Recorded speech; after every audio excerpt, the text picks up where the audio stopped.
What if I told you that in just 8 days, 3 men traveled farther from home than any human being had ever gone before, and that their journey would forever change how we see ourselves in the universe? This is the story of Apollo 11, the mission that turned science fiction into science fact. July 16, 1969, Cape Kennedy, Florida. The world held its breath as 3 astronauts prepared to embark on humanity's most ambitious adventure. Neil Armstrong, Buzz Aldrin, and Michael Collins climbed aboard a rocket taller than the Statue of Liberty, powered by engines that would burn 500,000 gallons of fuel in just 2.5 minutes. But this moment didn't happen overnight. The space race had been brewing since 1957, when the Soviet Union shocked the world by launching Sputnik, a basketball-sized satellite that beeped its way around Earth every 96 minutes.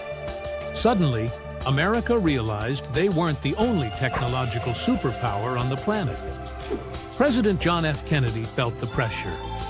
The Soviets had already put the first human in space with Yuri Gagarin's historic flight in April 1961. America needed something bigger, bolder, more spectacular.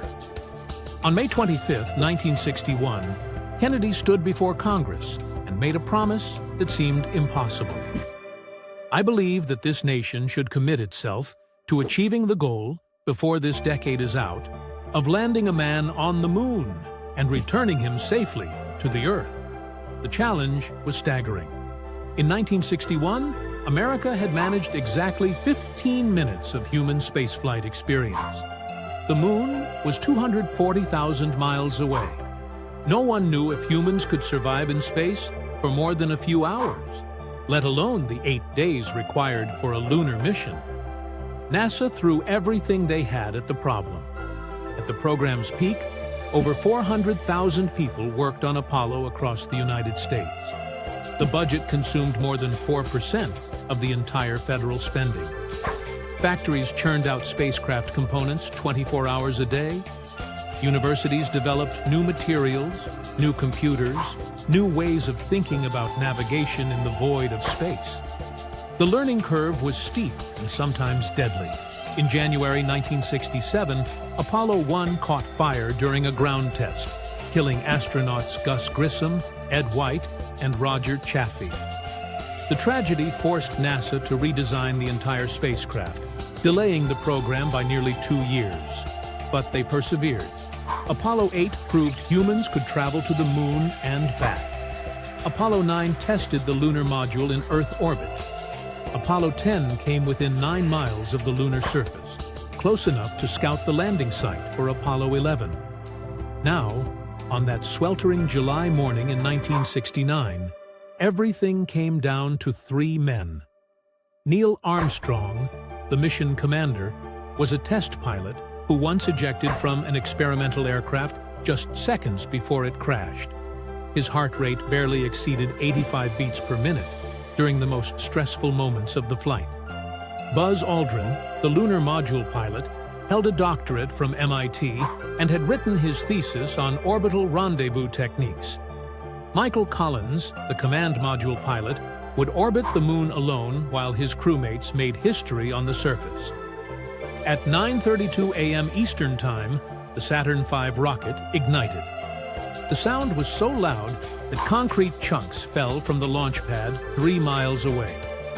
Walter Cronkite, reporting live on television, watched his broadcast booth shake violently as the rocket climbed toward space. "Go, baby, go!" he shouted over the thunderous roar. The journey to the moon took 3 days. The spacecraft was smaller than a large bathroom, and the astronauts had to be careful not to bump into critical switches. They ate freeze-dried food, slept in sleeping bags tied to the walls, and used a waste management system that was, in Armstrong's diplomatic words, not the most pleasant part of the flight. On July 19th, Apollo 11 swung around the far side of the moon for the first time. Collins later described the experience. "The moon I have known all my life. that two-dimensional small yellow disk in the sky has gone away somewhere to be replaced by the most awesome sphere I have ever seen. July 20th brought the moment everyone had been waiting for. Armstrong and Aldrin climbed into the lunar module, nicknamed Eagle, while Collins remained in orbit. The descent to the lunar surface was supposed to be automatic, but the computer became overloaded with data. Alarms blared in the cramped cabin. With fuel running dangerously low, Armstrong took manual control. The planned landing site was littered with boulders, so he flew the Eagle like a helicopter, searching for a safe spot. Mission Control watched the fuel gauge drop towards zero. They had less than 30 seconds of fuel remaining when Armstrong finally set the Eagle down in the Sea of Tranquility.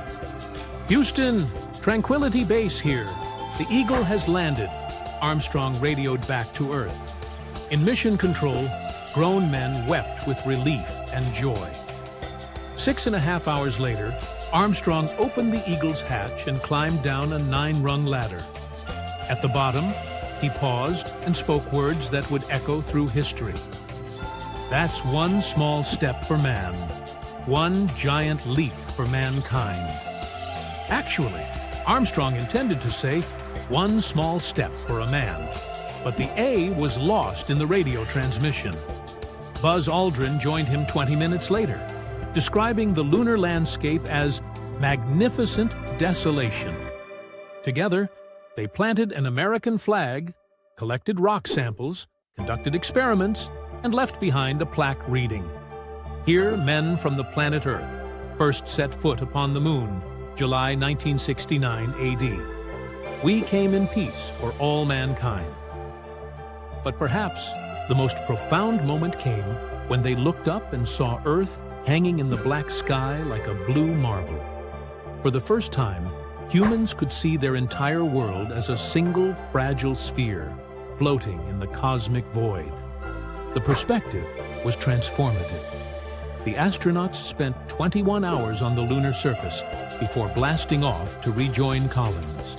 The return journey was nail-biting. If the Eagle's ascent engine had failed, Armstrong and Aldrin would have been stranded forever. If the heat shield had been damaged during landing, all 3 astronauts would have burned up during re-entry. But everything worked perfectly. On July 24th, Apollo 11 splashed down in the Pacific Ocean. President Nixon called it the greatest week in the history of the world since the creation. The astronauts were quarantined for 3 weeks, just in case they had brought back lunar germs. The impact of Apollo 11 extended far beyond the realm of space exploration. The mission demonstrated that humans could accomplish seemingly impossible goals through determination, ingenuity, and cooperation. Technologies developed for Apollo later improved everything from computers to materials science to medical devices. More importantly, Apollo 11 changed how we think about ourselves.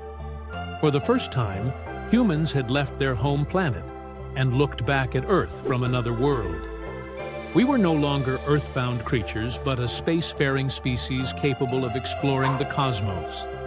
The famous Earthrise photograph, taken during an earlier Apollo mission, became one of the most influential images in history.